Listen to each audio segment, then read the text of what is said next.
అందరికీ నమస్తేనుల్లా welcome to సాఫ్ సీదా ముచ్చట. రజనీకాంత్ సారు నరసింహ సినిమాల పెండ్లి కొడుకు ఇతనేనండి, కానీ ఈయన వేసుకున్న బట్టలతోని నాకేం సంబంధం లేదండి అని చెప్తాడు. చూసిండ్రా? యాదున్నదా? ఆగో సేమ్ గదే తీర్లా 2 నాలుకల మాటలు చెప్తుండు మంత్రి జూపల్లి సారు. సోమ్ కంపెనీకి పర్మిషన్ ఇచ్చింది వాజివే కానీ పర్మిషన్ ఎవరిచ్చిండ్రో నాకు తెలియదు అంటున్నాడంటే ఎంత చక్కటి ప్రజాపాలన ఉన్నదో చూడుండ్రి. ఇనేటోళ్ళు తెలంగాణ పబ్లిక్ అయితే చెప్పేటోళ్ళు కాంగ్రెస్ వాళ్ళు ఉన్నట్టున్నది కదా.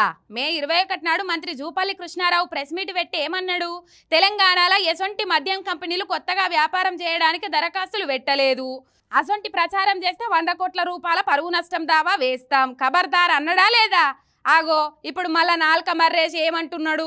మే 28 తారీఖు నాడు సోమ్ డిస్టిలరీస్ అనే సంస్థకు పర్మిషన్ ఇచ్చుడు నిజమే కానీ ఎవరిచ్చిండ్రో నాకు తెలియదని మాట్లాడుతాండు.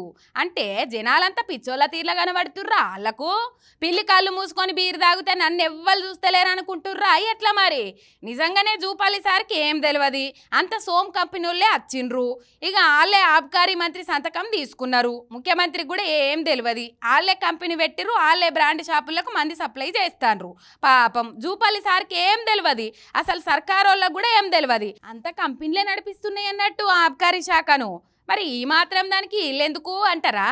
అయ్యో వాళ్ళు ఏం చేస్తుర్రో చూసేందుకు మనుషులు ఉండాలే కదా. గదే చేస్తున్నట్టున్నారు. మరి అధికార పార్టీలు ఇట్లా మాట్లాడు అలవాటు అయిపోయి సిగ్గు అనిపిస్తలేదు కావచ్చు, కానీ ఈయనే జనాలకైతే సిగ్గు అనిపిస్తుందట.